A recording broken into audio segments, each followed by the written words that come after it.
পবিত্র কালামের মধ্যে আরেক আয়াতের মধ্যে বলেন, ওমা খালাকতুল জিন্না ওয়াল ইনসা ইল্লা লিয়াবুদুন, আমি জিন জাতি এবং মানুষ জাতিকে সৃষ্টি করেছি শুধু আমার ইবাদতের জন্য। আমরা দুনিয়ার মধ্যে আল্লাহ পাক রব্বুল আলামিন আমাদেরকে দুনিয়ার মধ্যে পাঠিয়েছেন রং তামাশার জন্য নয়, খেলাধুলার জন্য নয়।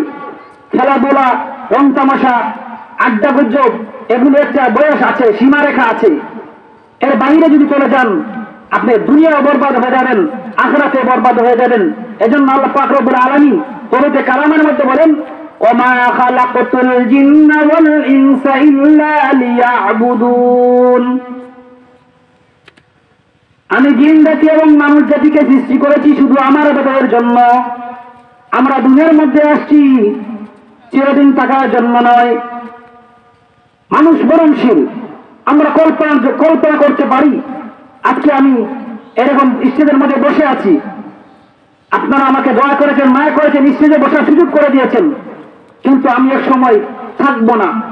এক সময় কি আগামী বছর এরকম দিন মাহফিল যদি এই জায়গায় কায়েম হয়, আমি ওই জায়গায় থাকবো না। এটাই হচ্ছে ইসলামের বিধান, এটাই আল্লাহ তাআলার হুকুম।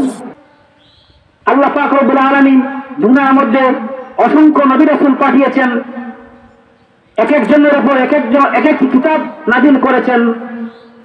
তেমনি ভাবে দুই জাহানের সরদার তাজিদায়ে মদিনা মুহাম্মদুর রাসূলুল্লাহ সাল্লাল্লাহু আলাইহি ওয়াসাল্লামকেও শেষ এবং সর্বশ্রেষ্ঠ নবী হিসেবে দুনিয়ার মধ্যে আগমন করেছেন, পাঠিয়েছেন।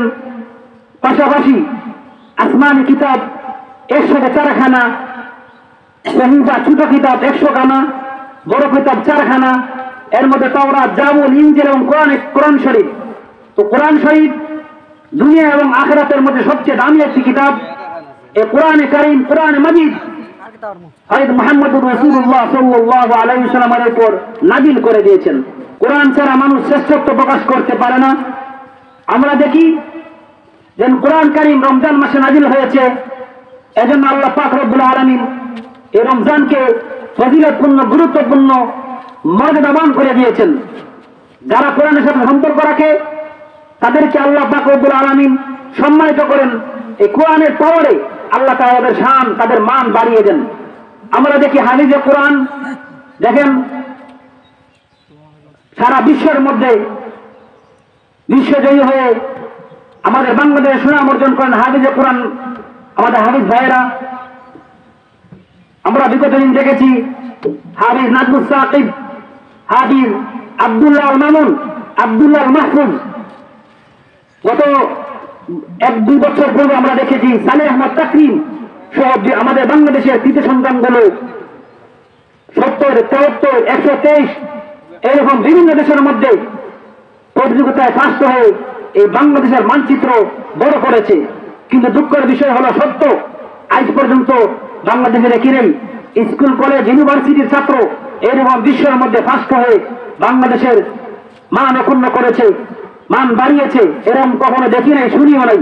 কিন্তু আমরা দেখেছি বাংলাদেশের কোন মাদ্রাসার ছাত্ররা এই হাফিজে কোরআনরা বিশ্বের মধ্যে শ্রেষ্ঠত্ব হচ্ছে, এই বাংলাদেশের মানচিত্রকে বড় করছে।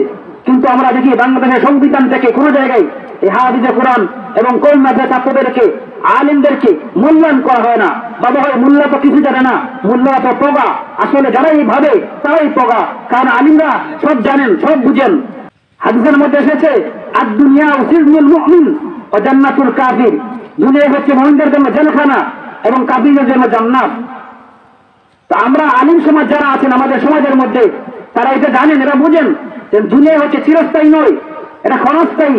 আজকে আমি দুনিয়ার মধ্যে আছি, কিছুদিন থাকবো, আবার পর চলে যাব, হঠাৎ কখন আমার মৃত্যুর ডাক আসবে, আমি আবার কবরের মধ্যে চলে যাব। এটা আলিম সমাজ জানেন, বুঝেন। কিন্তু আমার দেখি এতে আমাদের সমাজের মধ্যে অনেক আলিম সমাজ আছে ব্যতিক্রম, দুনিয়া লোভী হয়ে যায়। তারা টাকার লোভে পড়ে আখিরাতকে ভুলে গিয়ে দুনিয়ার রং তামাশার মধ্যে পড়ে বিভিন্ন সময় নিজের ইমানকে বিক্রি করে দেয়। এটা ভিন্ন কথা। এটা হচ্ছে দুনিয়া লোভী যে সমস্ত আলিম আছে তাদের কারণেই তারা অপদস্থ হয়, ক্ষতিগ্রস্ত হয়।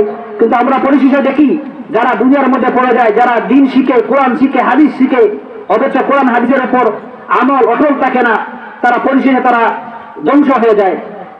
মহান রব আমাদের সকলকে হেফাজত করুন।